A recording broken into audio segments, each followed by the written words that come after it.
Alright, good thing I have the important papers. Now make a square, cause I'm coming in head first. He's back. Welcome to DJ Isclay's Cafe. Oh, yes.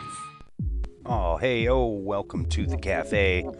I am your Isclay here, and I'm going to talk about. Are you ready for some chicanery, some dragon boating, and some monkey shines?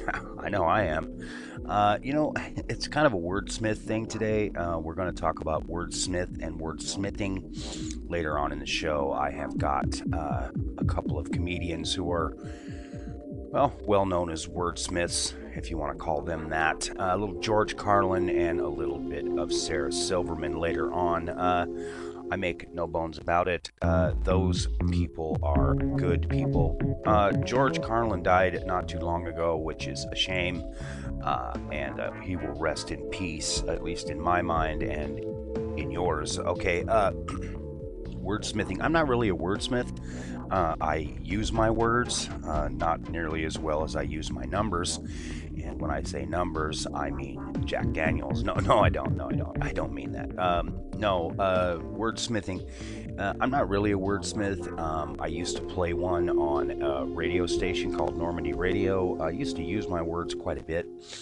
But what are you going to do? If you can use words, you can use them. I mean, it takes a lot of gumption and, shellackery to get on the radio and try to use your words for some specific period of time. In any case, I got a few words over here from the Urban Dictionary, and I want to just tell you what they are. The first one here, just the word wordsmith, and that word is defined by the Urban Dictionary as one with the ability to see, I couldn't even do it myself. See, I told you I'm not a wordsmith. One with the ability to effortlessly string together words no matter their actual meaning in an instance and in such a way it brings a smile to the faces of those listening. See, I flubbed it up, but that's what wordsmiths means. Let's move on to the next one here, see if I can do a better job. Business. Now, this is Urban Dictionary's definition of business. It is what some of my friends and I call our private parts, in the lower regions below the belly button there. And they have a little sentence here usually that sort of defines it so you understand what I mean. My panties are all bunched up in my business today. See how they use the word business? It used to just mean, you have a corporation or an LLC, but no, not anymore. Now the Urban Dictionary defines business as your groin down there. Okay, so next one here. This was a strange one that I looked up today. Hudge. Hudge. Yeah, Hudge. And they define it as a thing so big that the original word huge is inadequate, without the luxury of using body language or tone of voice to express the magnitude of something, and lacking the diverse vocabulary. The minions of the internet forums require something more than huge, and they call that the word hudge. It's 25% longer than the spelling implies, and extra half a syllable in its pronunciation. Now here's a little sentence that goes along with that. You were killing it, bro. The jump was hudge. So I don't know, maybe it's huge, with the D in there. I don't know. Don't ask me. I'm just reporting it here, what I see on the urbandictionary.com. Okay, this was a funny one. I thought it was really funny. The words strung together, snooze juicer. Now, I never heard of this word myself at all. So they define it as someone who enjoys intercourse while pretending to be asleep in order to not feel as guilty about the act, usually with someone that they are not attracted to. I'm trying to think if I've ever done that. Well, some would say yes and some would say no. I'm going to deny it, and I'm going to deny it fully. They have a little sentence here that says, Steve is gay. but not as comfortable with his sexuality yet. So when we screw, he pretends to be asleep. He's such a snooze juicer. We used to have a term for that. It was called a dead lay. And I'm not going to use the actual word. It starts with an F and ends with a K. Hey, there was a rhyme there. See, I rhyme sometimes. Maybe I am a wordsmith. Probably not. Even the alligator in the pond says, asshole. So anyways, next word here we've got is the bald eagle. Now, bald eagle is a symbol of our America here, our country. You know, our country, 'tis of thee, with the bald eagle and all that stuff. But they define it, the Urban Dictionary that is, defines it as someone who desires to remove their pubic hair either for self-gratification or simply insanity. I don't know about the insanity part. I personally keep my pubic hairs down theirs, but I'm not sure. I mean, some people desire to remove them. Some people even go to a place and have it removed. If you've heard of the Brazilian wax, you know, or something like that, or some people just pull out a pair of hedge clips and just go to town on it. I don't know, but don't slip up. You don't want to get your wiener caught in that. Okay, but anyways, insanity, I'm not sure about it. Maybe some people have a overextended fetish with that. I'm not really sure. The sentence here that they have is, damn, that Garrett is a bald eagle. I hope that wasn't his mother talking. In any case, we're off from the cafe, and we're going back to the cafe, actually, and we're going to have some comedy and possibly some other bits and bobs, you know, other neat things. That's what I like to talk about. So, you know, just remember that. Thank me, I'm welcome. And remember, if you play with your radio more than 3 times, you're tuning it. Is that how I say it? I don't know. All right, bye-bye now. I would have been out here a little bit sooner, but they gave me the wrong dressing room, and I couldn't find any place to put my stuff. And I don't know how you are, but I need a place to put my stuff. So that's what I've been doing back there, just trying to find a place for my stuff. You know how important that is. That's the whole meaning of life, isn't it? Trying to find a place for your stuff. That's all your house is. Your house is just a place for your stuff. If you didn't have so much goddamn stuff, you wouldn't need a house. You could just walk around all the time. That's all your house is. It's a pile of stuff with a cover on it. You see that when you take off in an airplane and you look down and you see everybody's got a little pile of stuff. Everybody's got their own pile of stuff. And when you leave your stuff, you gotta lock it up. Wouldn't want somebody to come by and take some of your stuff. They always take the good stuff. They don't bother with that crap you're saving. Ain't nobody interested in your 4th grade arithmetic papers. They're looking for the good stuff. That's all your house is. It's a place to keep your stuff while you go out and get more stuff. Now, sometimes you've got to move. You got to get a bigger house. Why? Too much stuff. You've got to move all your stuff. And maybe put some of your stuff in storage. Now imagine that. There's a whole industry based on keeping an eye on your stuff. Enough about your stuff. Let's talk about other people's stuff. Did you ever notice when you go to somebody else's house, you never quite feel 100% at home? You know why? No room for your stuff. Somebody else's stuff is all over the place. And what awful stuff it is. Where did they get this stuff? And if you have to stay overnight at someone's house, you know, unexpectedly, and they give you a little room to sleep in that they don't use that often, someone died in it 11 years ago, and they haven't moved any of his stuff. Or wherever they give you to sleep, usually right near the bed, there's a dresser, and there's never any room on the dresser for your stuff.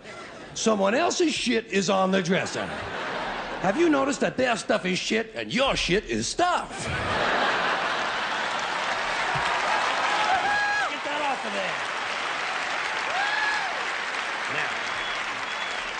Now, sometimes you go on vacation, you gotta bring some of your stuff with you.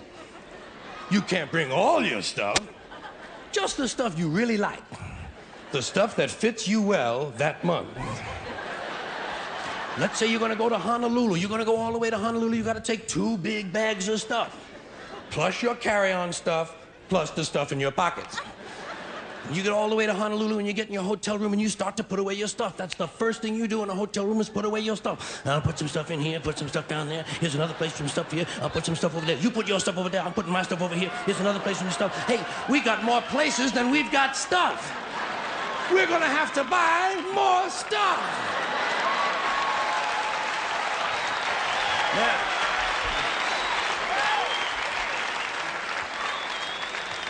And you put all your stuff away, and you know that you're thousands of miles from home, and you don't quite feel at ease, but you know that you must be okay because you do have some of your stuff with you.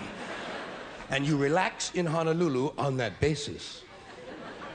That's when your friend from Maui calls and says, hey, why don't you come over to Maui for the weekend? Spend a couple of nights over here. Oh, shit, no. Now what stuff do you bring? Right, you've got to bring an even smaller version of your stuff. Just enough stuff for a weekend on Maui. And you get over, and you're really spread out now. You've got shit all over the world. You've got stuff at home, stuff in storage, stuff in Honolulu, stuff in Maui, stuff in your pockets. Supply lines are getting longer and harder to maintain. But you get over to your friend's house in Maui and they give you a little place to sleep and there's a little window ledge or some kind of a small shelf and there's not much room on it, but it's okay because you don't have much stuff now. And you put what stuff you do have up there. You put your imported French toenail clippers, your odor readers with the 45-day guarantee, your cinnamon-flavored dental floss, and your Afrin 12-hour decongestant nasal spray. And even though you're a long way from home, you know that you must be okay because you do have your Afrin 12-hour decongestant nasal spray. And you relax in Maui on that basis. That's when your friend says, hey, I think tonight we'll go over the other side of the island and stay at my friend's house overnight. Oh, shit, no. No! What do you bring? Now you just bring the things you know you're gonna need. Money, keys, comb, wallet, lighter, hanky, pen, cigarettes, contraceptives, Vaseline, whips, chains, whistles, dildos, and a book.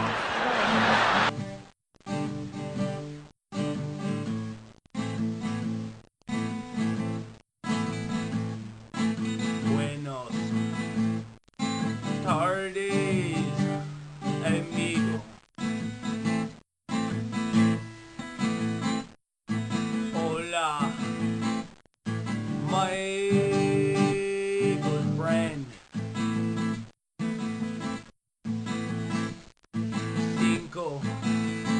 de Mayo's on Tuesday, and I hoped we'd see each other again. You killed my brother last winter. You shot him 3 times in the back. In the night, I still hear Mama weeping. Oh, Mama, she dresses in black. I looked at every fiesta for you. I wanted to greet. Maybe I'd tell you a chicken with poison interlaced with the meat. The village all gathered around him. They couldn't believe what they saw. I told them it was you who has killed him, and I'd find you and upstand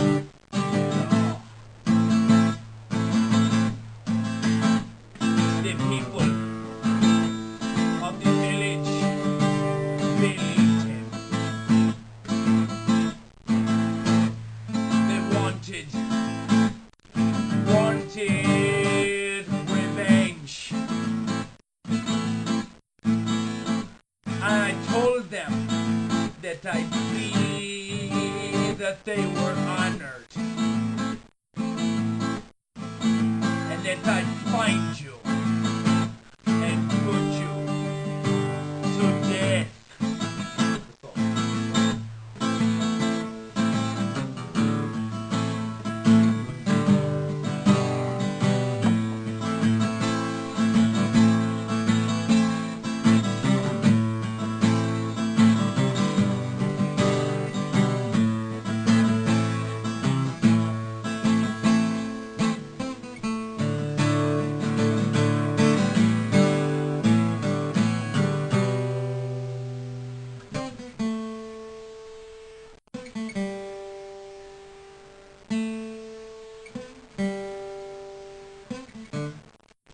This production is solely owned by the Cafe/Normally Radio and Isclay Bonaventure et al. All rights reserved. No part of this publication may be reproduced, trampled upon, distributed, or transmitted in any form, or by any means, including photocopying, recording, eaten by sea turtles, poisoned by medical waste, slitted, slutted, slashed, or other electronic or mechanical methods, without the prior written permission of the producer. Use at your own risk. The owner, any and all subsidiaries, cohorts, or contractors reserve the right to cut oblige if any material herein is infringed upon.